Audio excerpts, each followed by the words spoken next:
Hello folks, in this section I'm going to calculate the determinant displayed on the screen by using the properties of determinants. Remember that the numbers a and b are unknown constants. The first thing that I'm going to do here, I'm going to try to reduce as much as I can the quantities in the determinant. Now if you notice, if you pay attention carefully here folks, the first row can be reduced dramatically by subtracting the second row from it.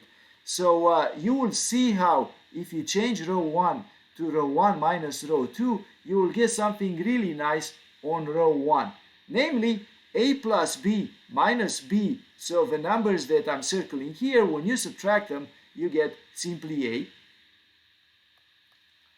So we will get a over here. And then when you subtract the other two from the first and the second row, b minus a plus b will end up being negative a.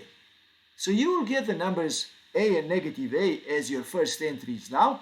And finally, b minus b is going to give you 0. So the first row will become really nice, will be a, negative a, and 0. The second row stays the way it is, b, a plus b, b, b. The third row, b, and a plus b. Now, if you look at the first row carefully here, you will notice that there is a common factor of a.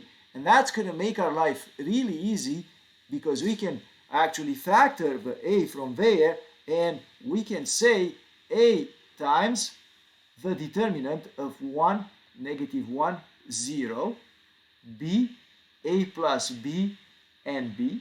And finally, over here, b, b, and a plus b.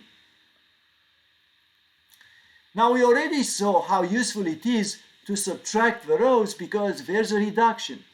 So why not do the same thing for the next two rows, for rows 2 and 3?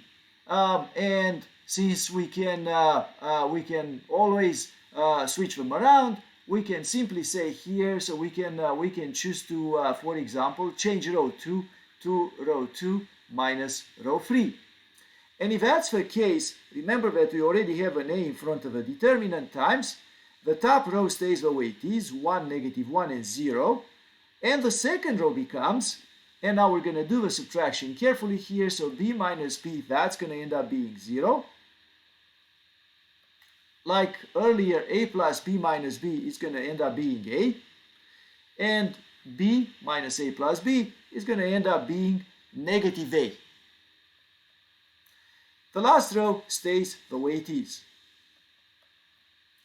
And we can again factor an a from the second row here. And we are going to get, there was an a already, so a times a is going to give us a squared. And the matrix is 1, negative 1, 0, 0, 1, negative 1, and finally b, b, and a plus b.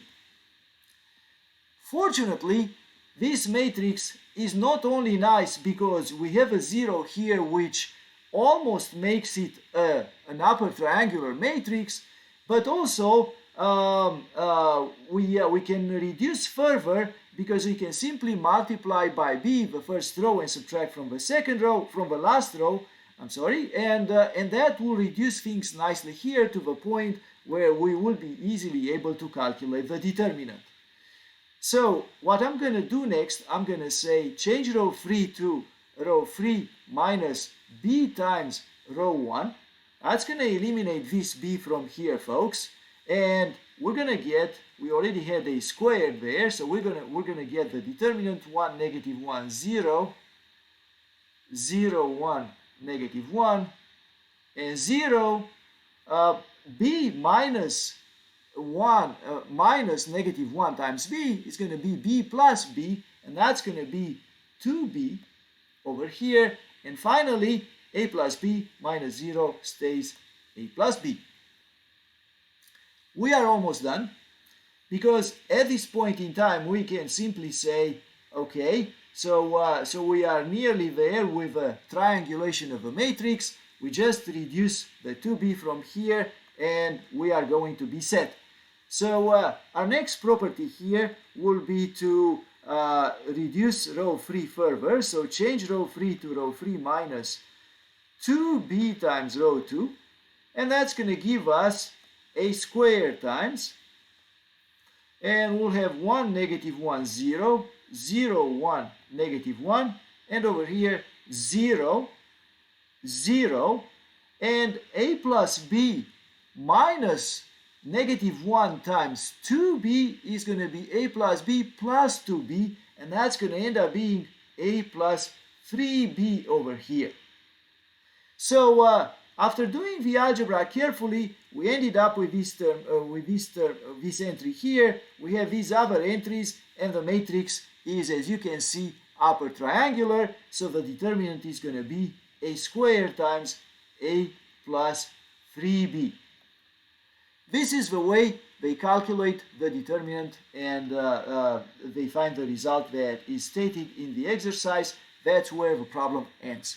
Thanks for watching, folks.